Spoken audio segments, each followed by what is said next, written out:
What's in a name? That which we call a rose by any other name would smell as sweet. So wrote William Shakespeare in his epic play Romeo and Juliet. It's funny how one thing leads to another, how you can end up discovering something that you previously had never heard of and had nothing to do with what you were originally searching for.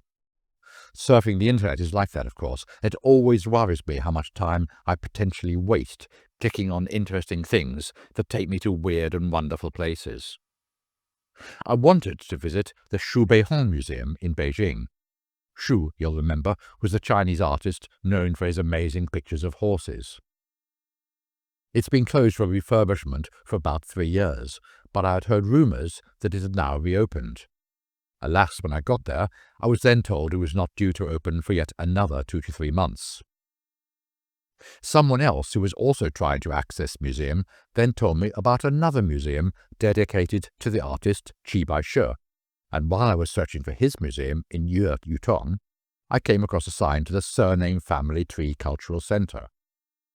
At first I wondered why on earth I'd bothered.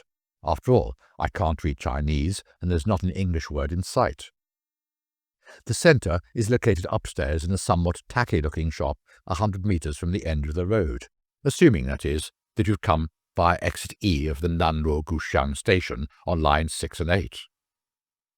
People appear to be wandering in and out non-stop, though whether that's because they're expecting more tack to buy upstairs or because they're genuinely interested in the history of surnames is hard to tell.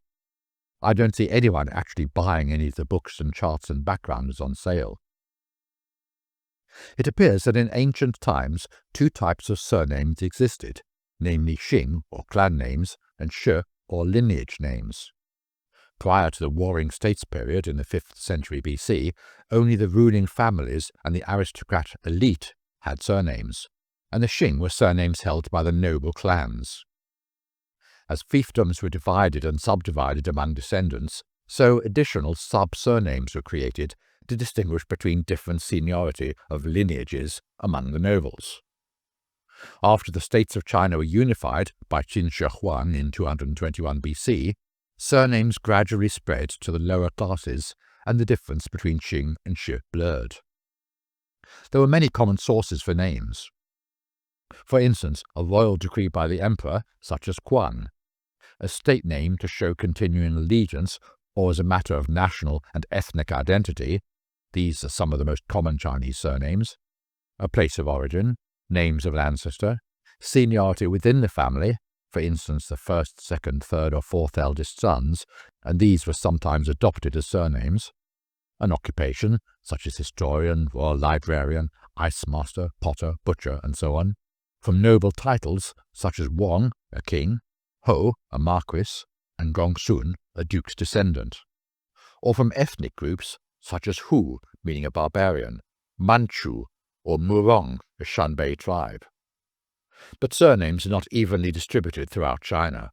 In the north, Wang is the most common surname, being shared by 9.9% of the population.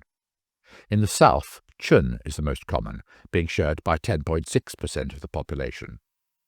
Around the major crossing points of the Yangtze River, the most common surname is Li, taking up 7.7%.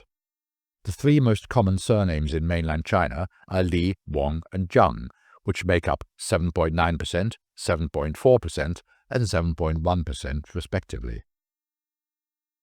Together, they number close to 300 million and are easily the most common surnames in the world. In Chinese, the phrase 3 Zhang 4 Li, or Zhengshan Li Se, is used to say just about anybody. These top 3 have a combined population larger than Indonesia, the world's 4th most populous country.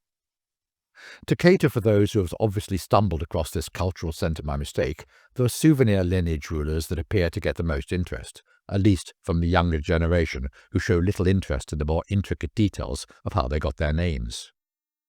Along one counter is a row of bronzed busts of famous ancestors, no doubt waiting to be snapped up by those who cannot resist the urge to have one collecting dust on their mantelpieces back home.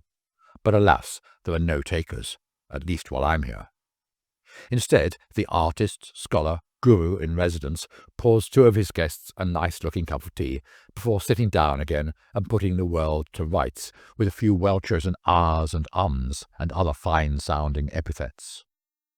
It left me wondering why so many creative people, such as the guy above and the aforementioned Chi Bai-she, cultivated their long hair and bushy beards almost like an artist's trademark.